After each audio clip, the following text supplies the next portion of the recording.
కాంగ్రెస్ పత్రికలో బీఆర్ఎస్ నుంచి కవిత సస్పెన్షన్ అంటూ కూడా ఒక వార్తను తీసుకుని వచ్చింది. పూర్తి డీటెయిల్స్ తీసుకుందాం. పూర్తి డీటెయిల్స్ సంబంధించినటువంటి అసలు ఏమైంది, కవిత ఎపిసోడ్ ఏమైంది, బీఆర్ఎస్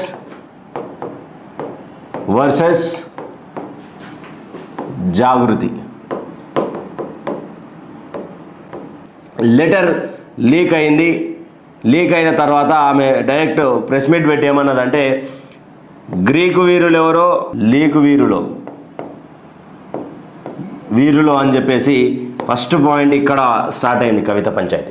ఇది ఎవరిని టార్గెట్ చేసి మాట్లాడుతున్నదంటే కేటీఆర్ని టార్గెట్ చేసి మాట్లాడినట్టుగా ఆ రోజు కొన్ని మీడియా చెప్పుకుంటూ వచ్చింది, కొంతమంది విశ్లేషకులు కూడా మాట్లాడారు. ఎవరైతే నల్లగొండ జిల్లాకు సంబంధించినటువంటి మాజీ మంత్రి కావచ్చు, పార్టీలో సీనియర్ నాయకుడు కావచ్చు, జగదీశ్వర్ గారిని లిల్లీపుట్ అంటూ కూడా మాట్లాడింది అంటూ కూడా పెద్ద ఎత్తున బీఆర్ఎస్ పార్టీ మరియు ఆయనకు సంబంధించినటువంటి కార్యకర్తలు కూడా పెద్ద ఎత్తున ఆందోళన చేశారు. బగ్గుమంటూ మండిపడ్డటువంటి